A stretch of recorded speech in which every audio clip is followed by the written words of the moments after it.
problems. Kevin Love is, dropping dimes. Start dropping some dimes, Kev.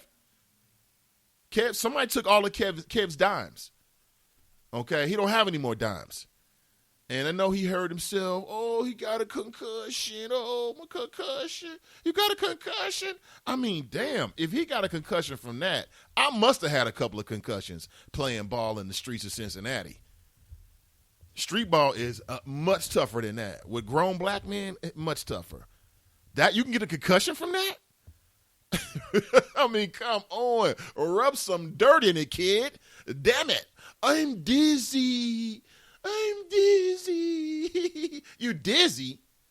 It's the NBA Finals, man. Be dizzy later, but I guess he hurt his head last year. He hurt his little wing.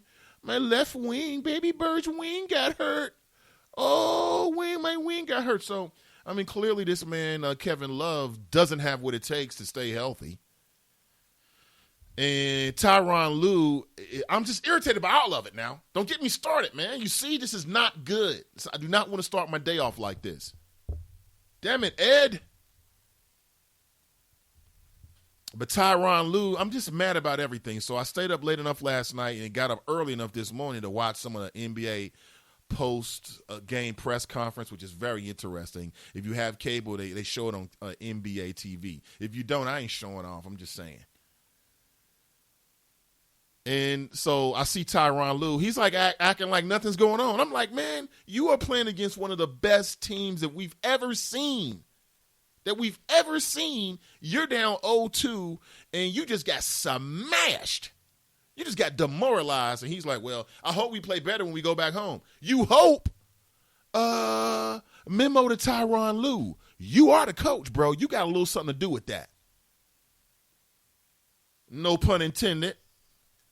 Because he played, so he was tall enough to play in the NBA. But Tyronn Lue is a big disappointment. I'm going to tell you what they should have done. And I don't think anybody out there, and again, I hope I'm not boring you with too much sports talk, okay? But this is a multi-dimensional talk show. And this is the things that is on my mind this morning.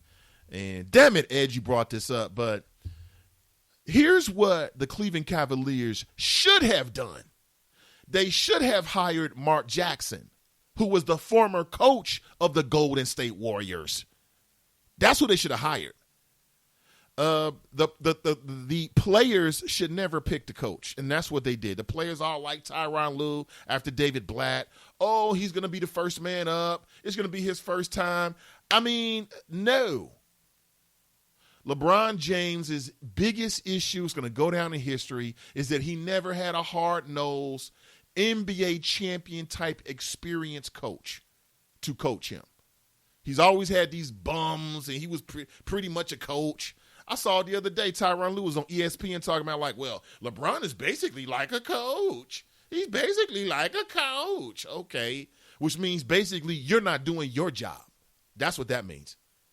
I'm highly upset about it. Highly. Then LeBron gets up there acting like it don't matter. I'm not upset. I'm not upset or frustrated with my guys. Wait a minute. You're not upset or frustrated? The Cavs have no hope. They have no hope because they don't have no heart. That's what I'm telling you. They don't have no heart. Nobody on their player is that enforcer. Nobody, like when that thing happened with Matthew Dellavedova in the first game and they was jawing up, where was the enforcer to come in and push Iguodala or step in there? Nobody did it. LeBron's not going to do it. They don't have a Udonis Haslem anymore. They don't have any goons on the squad. They don't have no goons.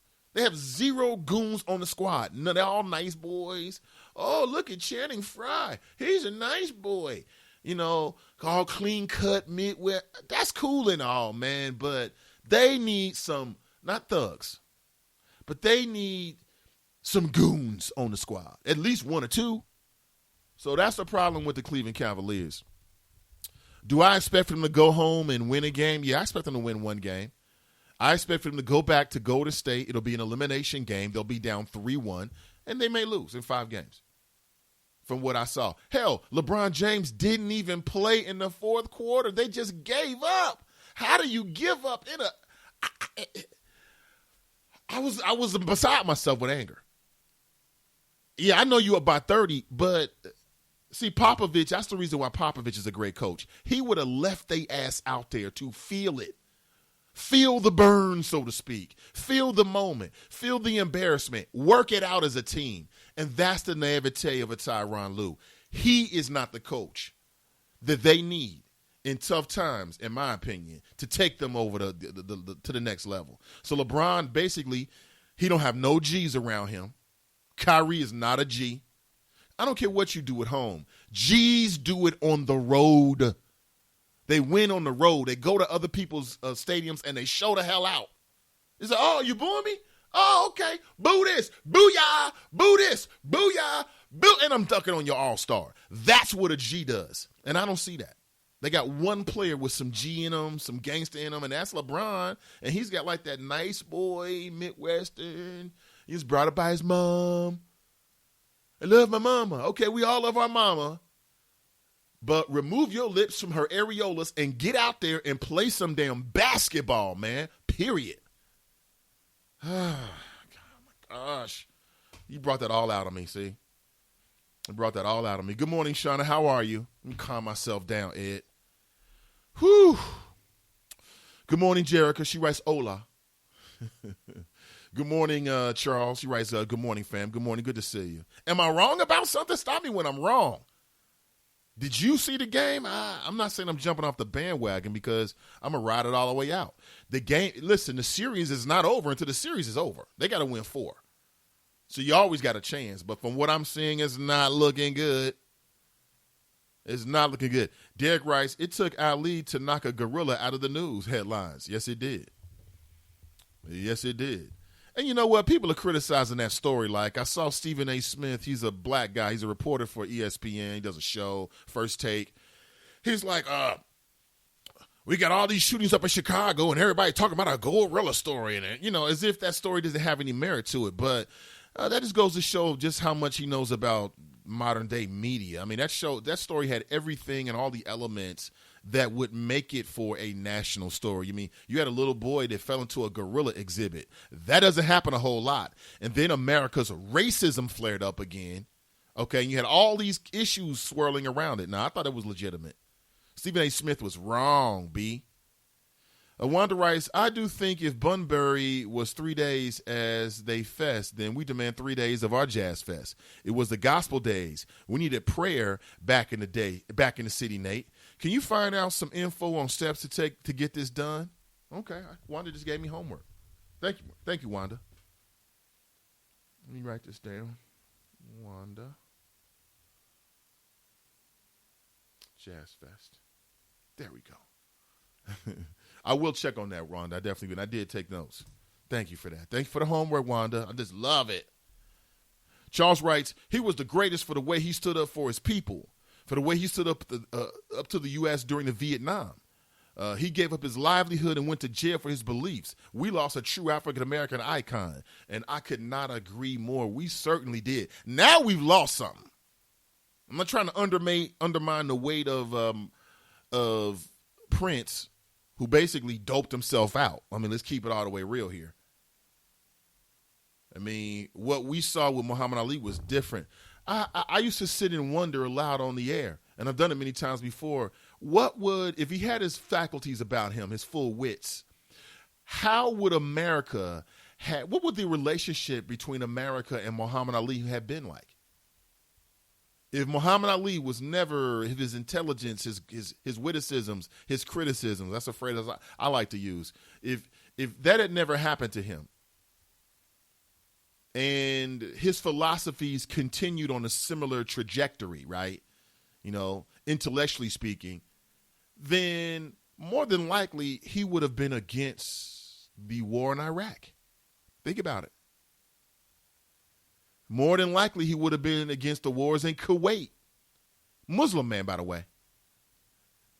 More than likely, he would have been against the drone wars that are taking places during the Obama administration. So I've always believed that if he still had his faculties, his wits, his ability to verbalize his thoughts and express himself the way that we saw him earlier in his career, America wouldn't have revered him the way they did. They wouldn't have revered him because he would have been saying stuff They would have put him in that, he would have been near the Farrakhan list, basically. Think about it. But because the man was stricken with Parkinson's and or CTE or whatever else he was dealing with, they just projected they projected everything onto him. I mean, I saw Muhammad Ali's image selling all kind of trinkets and creature comforts, but hey, you got to do what you got to do. I mean, I wasn't paying his bills. Shauna writes, yesterday a guy on Face the Nation summed it up perfectly. He said in the 1990s he was at Trump Towers for a celebration for Muhammad Ali, and he was sitting at a table with Ali and Trump. He said Ali whispered in his ear about Donald and said he's not as big as he thinks he is. LMAO. Spoken like the true champ he was. Muhammad Ali, the greatest of all time. Do you think that we'll ever see another athlete like Muhammad Ali? And what I mean by that, do you think that we'll ever see an athlete who, at the height of their athletic prowess, which means the height of their powers, that they will risk everything in order to stand up for a greater issue or a greater cause? A lot of people looking at LeBron James next, saying that they want him to be like the next Jim Brown / Muhammad Ali. Do you think that we're still manufacturing those kind of men, or do those kind of heroic moments, does the strength that those individuals showed in those moments, I'm speaking of folks like Muhammad Ali, and I'll even throw in Jim Brown. I'm not acquitting him of his domestic violence, ladies, but I'm just saying Jim Brown and others. Can you see modern day athletes doing that? Craig writes, Ali hands down the greatest African-American athletes ever in any sports. R.I.P. the Cavs, looking like Larry Holmes, flabby and sick. They certainly are. Carolyn writes, good morning, all. Good morning, Carolyn. Kashana writes, good morning. Kush writes, good morning. Be great today. Thank you for that. Absolutely. John writes, good morning. Good morning, John. Good morning, Terrence. T-Bone writes, his biggest fight was the United States government, and he won. See, that was the real rope-a-dope. Again, even as a younger guy, man, I just looked at things differently. I mean, just because people tell you that you're supposed to feel a certain way about a certain thing or a certain person doesn't mean that you actually have to do that.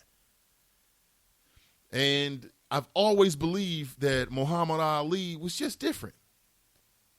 I want to recommend a book to you, and it's from the homie Dave Zirin. And I remember when the book first came out, I think that I was over in Newport, as a matter of fact, just at the bookstore. You know what I'm saying? I'm one of those black men that actually walk into the bookstore to see what's new. I want to see what's hot. And I saw the cover of the book, and it just caught me. What's My Name, Fool? If you've never seen it before, on the cover, you can see a picture of a young Ali, and he's got his mouth open. My son does that now. My son is 16 months. Sports and Resistance in the United States, written by the big homie Dave Zirin. Very interesting. I would encourage you to check it out. Very interesting. And Dave has a very interesting writing style. Very good. Very readable. Very readable. You should check it out. Check it out. Wendy writes, good morning. Good morning, Wendy. Good to see you. I'm letting time get ahead of me. I'm just enjoying this too much. It's always a pleasure to be with you. Again, currently coming up on 7:45 a.m. in the Queen City. When we come back, I want to read more of your chat. I'll tell you what's going on in the city of Cincinnati. There are some things that are percolating. The police union was very upset with the city manager in the city of Cincinnati. I'll tell you why and give you a strong opinion about it as well. My name is Nathan Ivey. I'm live, I'm local, and I'm vocal.